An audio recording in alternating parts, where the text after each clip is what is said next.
Let's now understand the history of G7. The G7 was established in 1975 to discuss the global economy. Over the next 4 decades, it has steadily expanded its scope. The leaders of the wealthiest nations put more issues on the table, including peace and security, climate change, and now the coronavirus pandemic. Here's a report on how the G7 has evolved over the years. The grouping owes its origin to a small gathering of finance ministers in the library of the White House. The then finance minister of West Germany, France, the UK and the US were popularly referred to as the Library Group. After the oil shock and global recession of 1970, leaders of 6 countries, France, West Germany, Italy, Japan, the United Kingdom and the United States, met in Château de Rambouillet in 1975. Next year, that is 1976, the group was enlarged to form the G7 with the addition of Canada. The first G7 summit took place that year in San Juan, Puerto Rico.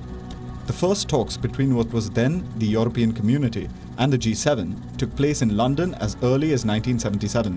And from 1981, at the G7 summit in Ottawa, the European Union became a regular invitee. While it was the oil shock and the collapse of the fixed exchange rate system that brought them together, it was the threat of Soviet Union that provided the glue. All throughout 1980s, the Iraq-Iran war and the Soviet invasion of Afghanistan was the dominating issue when it comes to the grouping's agenda. From economics, the scope of interest soon began to move towards security and foreign affairs.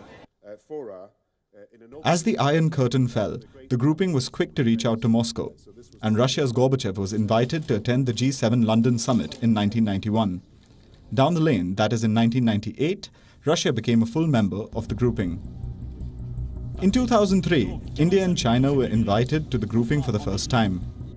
With the growing stature of the developing countries, a group was formed which was the G8 plus 5. A group of 8 top economies and 5 emerging economies, Brazil, India, China, Mexico and South Africa, became an unofficial part of the club. Indian Prime Minister Manmohan Singh was regularly invited from 2005 to 2009, but Russia was kicked out of the group after its annexation of Crimea. The country was suspended and the grouping became G7 in 2014 at the Brussels summit. And since then, the grouping has been meeting as the G7. The G7 grouping has 7 countries which are large, advanced economies, but share one common attribute, that is liberal democracy. Now, looking at the economic and political weight of the grouping does influence other countries and other multilateral organizations. But today, the grouping faces 2 main worries: a rise of China and a Russia that recently invaded Ukraine and shocked Europe. With video journalist Ajit Siddhant Sibbal for WION in Germany. Now, for more on this, we are being joined live by our principal diplomatic correspondent, Siddhant Sibbal. Hello to you, Siddhant. So you are coming to us from Garmisch, tracking all the latest updates. We are expecting the Russia-Ukraine war to dominate the talks at the summit and, of course, the ripple effects that this is having globally. Well, yes, Alison, that will be dominating the issue when it comes to the summit. The summit starts tomorrow morning, and it's a 3-day summit. And the big outcome is naturally expected to be sanctions on President Putin. In fact, a lot of hints have already been given by the member countries of the grouping. And not only sanctions against President Putin, but of course, democracy is coming together, liberal democracy is coming together and sending a message to Moscow that this war needs to be stopped. But also key focus will be the implication of the war on the food prices, on the fertilizer prices, the fuel prices, and the supply chain disruption. So how the G7 deals with it will be something that decides the future course of geopolitics in the world. And the fact that the G7 has invited the countries from the global south, India has been invited along with Argentina, Senegal, South Africa and Indonesia, shows that the G7 wants a common message being sent by these countries to the world. Absolutely, Siddhant. And take us through the significance of India being invited to be a part of this G7 meet, considering they are not a part of the grouping.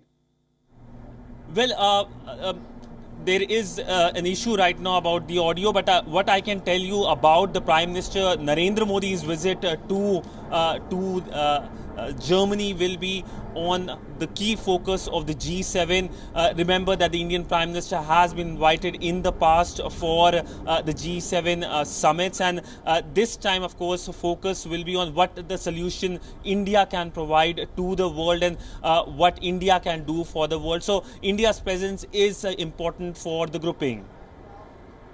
Siddhant, thank you very much for bringing us all the latest, and you will, of course, be keeping us up to date on all the details coming out of that G7 meeting.